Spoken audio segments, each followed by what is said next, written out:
people often kind of wonder, world-class researchers such as yourself, what kind of books, technical, fiction, philosophical, were had an impact on you in your life, and maybe ones you could possibly recommend that others read. Maybe if you have 3 books that pop into mind.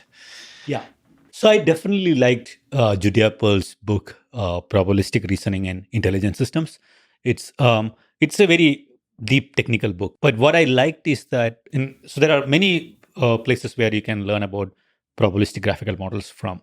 But throughout this book, Judy Appel kind of sprinkles his philosophical observations, and he thinks about, connects us to how the brain thinks, and attentions and resources, all those things. So that whole thing makes it more interesting to read. He emphasizes the importance of causality.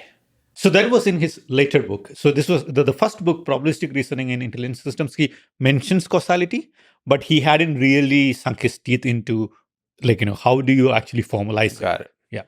And the second book, Causality, it was 2000, the one in 2000, that one is really hard. So I would recommend that. Yeah, so that looks at the mathematical, his model of Do calculus. Yeah, it was pretty dense mathematically. Right. The book of Why is definitely more enjoyable. Oh, for sure. Yeah. So I would recommend Probabilistic Reasoning in Intelligent Systems. Another book I liked was one from Doug Hofstadter. This was a long time ago. He had a book, I think it was called The Mind's Eye. It was probably Hofstadter and Daniel Dennett together.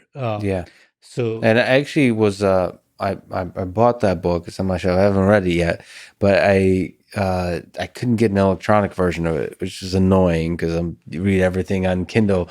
Oh, okay. So I had to actually purchase the physical. It's like one of the only physical books I have. Anyway, there's a lot of people recommended it highly. So yeah. And the third one I would definitely recommend reading is this is not a technical book. It is history. It's the name of the book, I think, is Bishop's Boys. It's about Wright brothers and their path and how it was. There are multiple books on this topic, and all of them are great. It's fascinating how flight was treated as an unsolvable problem, and also what aspects did people emphasize. People thought, it is all about just powerful engines. Just need to have powerful lightweight engines. Some people thought of it as, how far can we just throw the thing? Just throw it. Like a catapult. Yeah. So it's a very fascinating, and even after they made the invention, people not believing it, and the social aspect of it. The social aspect. It's different.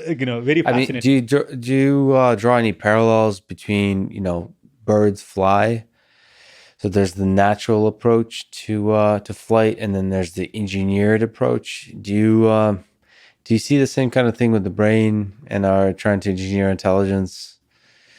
Yeah, it's a good analogy to have. Of course, all analogies have their limits. So For sure. merits. So people in AI often use airplanes as an example of, hey, we didn't learn anything from birds. Look, right. But the funny thing is that, and the saying is, airplanes don't flap wings. Yeah. Right. This is what they say. The funny thing and the ironic thing is that you don't need to flap to fly is something Wright brothers found by observing birds. So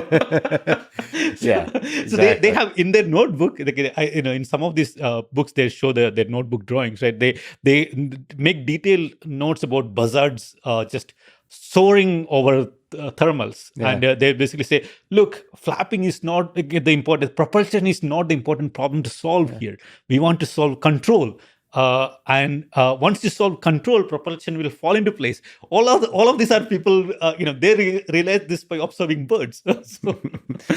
Beautifully put. That's actually brilliant, because people do use that analogy a lot. I'm gonna have to remember that one.